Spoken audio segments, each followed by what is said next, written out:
Ay, Hello.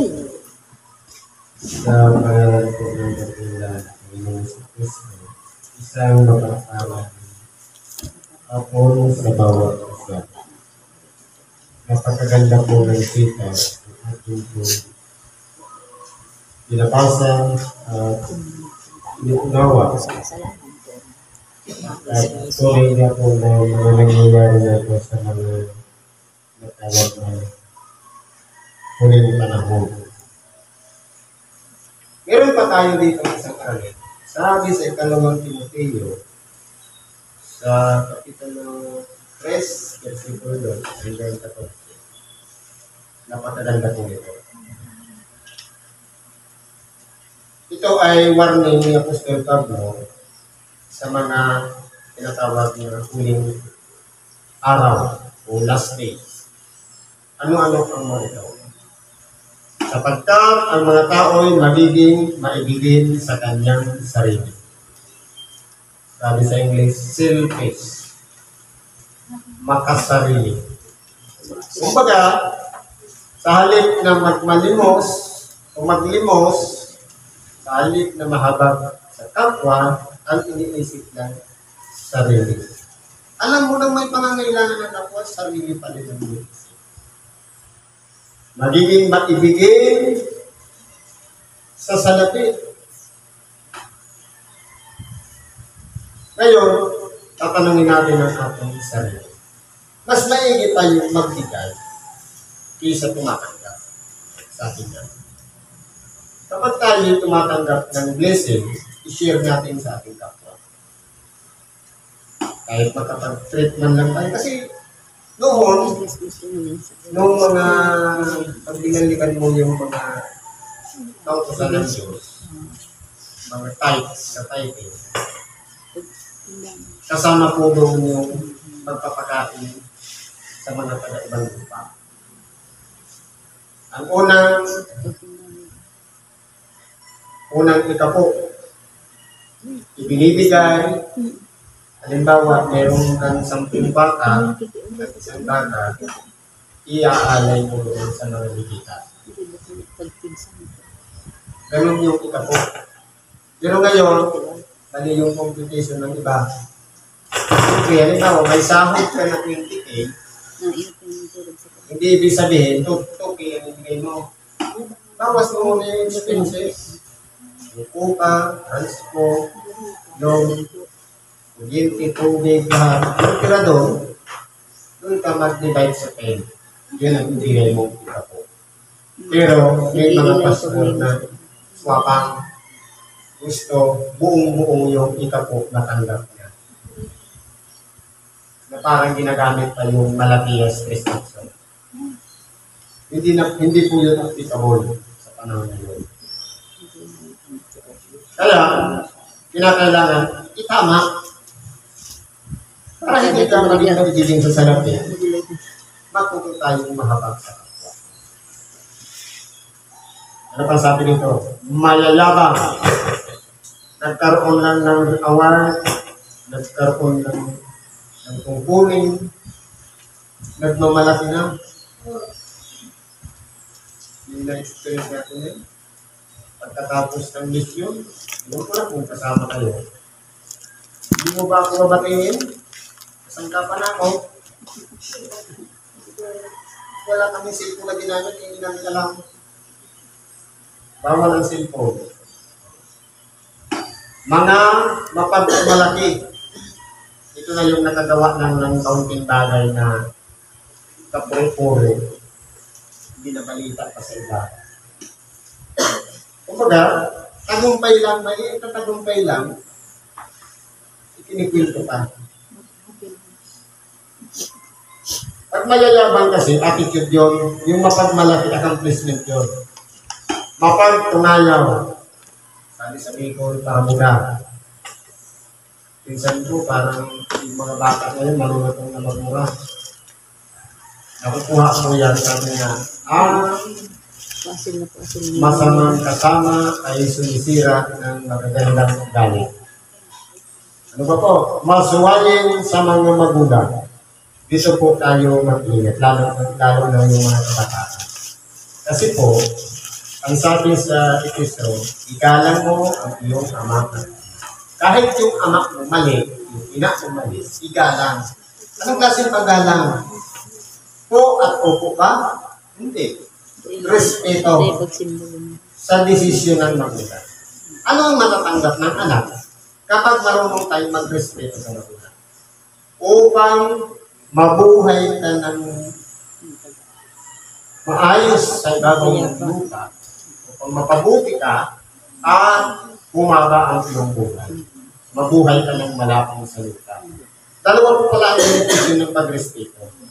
Kaya kung tayo po masuwayin sa magulang, dahil sa influensya ng barkada, hindi hahaba ang ating buhay, hindi pa tayo mapapabuti. Ano ba po? Mga walang tuwid. Ano ibig sabihin ng walang tuwid? Walang utang na loob. Tinulungan mo na, tinuruan mo na, natutulang, kalaban ka na. Ano ba yung English niya? Learning is dangerous. Mga walang kabanalan. Dito po, yung walang kabanalan, kumbaga, ito yung nagpupunwa rin malinis, pero may puot pala sa loob. Mga walang katutubong pag-ibig. Kumbaga, halimbawa, dapat kasi yung pag sinabing katutubong pag-ibig, yung nakasanayan na relasyon sa kapwa, dapat manatili yun. Hindi yung na-monopolize na o nabago na, kumbaga wala nang pakundangan. Dapat, halimbawa, talagay natin ang leader natin no read, no write, tapos tayo talented. Respeto natin yung kakayahan niya. Na dapat, ilalagay natin sa ating kalagayan din na mas mababa ang kasasya. Kahit na tayo may laran. Mga walang paglulubag. Ito naman yung ugali pa rin ko na parang nagpapagaling yan ng kanilang mga sarili. Wala pong dabis dito. Sabi nga, walang matuwid, wala tayo isa. Lahat tayo nagkakasama. Kaya ilagay po natin ang ating sarili sa mababang kalagayan. Mga palabintangin. Ito yung mga bagay na palaging palaban. Palaging gusto, palaging akusa. Mali ka. Kahit na hindi mo pa ino-observan kung mali nga talaga o tama. Basta mali ka. Kasi po, may pagtatanim na galit. Ngayon, kung talaga tayo nagbibintang, kung dating sasabihin nga sa last days na tayo, hindi ko galit po yan ang tao. Parang tuwang-tuwa pa na nasa last days na. Kaya po, alisin natin yan. Mga mabangis.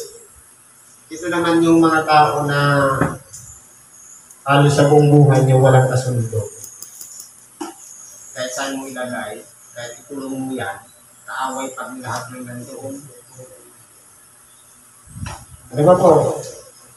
Hindi mga maibigin sa mabuti. Ibig sabihin, puro masama ang ginagawa. Mga lilo o traidor na akala mo, kasundo mo, pero pag talikod mo, kaaway mo, ito, tatanulo ka pa. Mga matitigas ang ulo. Ito yung mga ayaw ng magpasakop o sumunod. Mga palalo. Ito yung mga matataas ang ego, pride, na hindi mo na madiktahan. Pero, kung titingnan mo, kahit sa katayuan, yung matatanda, kaya may tinatawag matatanda sa iglesia, may mga kabataan sa iglesia, dapat ang mga kabataan magpasakop sa mga matatanda. Ngayon, kung hindi na nananaig yun, palalo ang kaunyan. Mga maibigin sa kalayawan kaysa maibigin sa Diyos. Ito yung mga maluho. Lalo ngayon, ano na yung sikat ngayon? iPhone 17. Kahit install mo yun ang Bible, hindi naman yung kabasahin yung Bible. Kaya nangyayari,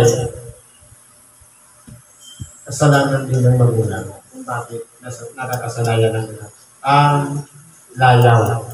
Dahil po, siyempre, sino magpuprovide? Magulang. Pero kung may instruction, gagamitin mo lang sa tama. Ang assignment, may limitasyon. Sa iyo po dito, na may anyo ng kabanalan, dapat po, tinanggihan ng kapangyarihan ito, lumayo ka rin naman sa mga ito. Napagama, marami tayong nakikita na akala natin pagpapakabanal na. Pero, pinagmumulan pa pala ng ipagkakasalat natin. Akala natin, okay na. Maganda yung anyo. Meron nga ako napansin yun. Nagkakasundo lang ang mga miyembro sa pagbibigay niya ng ikapo. Pero sa pagtalikod, bandang huli, nagpukumpyuta ng lahat ng naibigay nila. May kakilala nga po yun. Alam mo, ang naibigay ko sa type, 120 kilo. Bakit yung pinikwinta? Ibig sabihin yan, hinayang ka sa binigay mo. Sabi po dito, sapagkat sa mga ito ay nangagagapang sa mga bahay at pinibihan sa mga babaeng halin, nalipos ng mga kasalanan, hinihila ng iba't ibang kita. Ito po kasi yung mga faktor na pwede kang makapahamak ng kapwa. Parang lang masunod mo lahat ang mga itong kita ng lahat. Nalangin nagsisipag-aral kailanman ay hindi nakarating sa pagkaalam sa katotohanan. Kahit gabi-gabi nagbabasa ng banal na kasulatan, gabi-gabi nanalangin, pero hindi maabot yung pinakakatotohanan. Kasi po, iba yung kamantayan niya. Malamang, depende siguro sa nagpuro o ina-idolize. Kaya, ganun din ang ginagawa niya.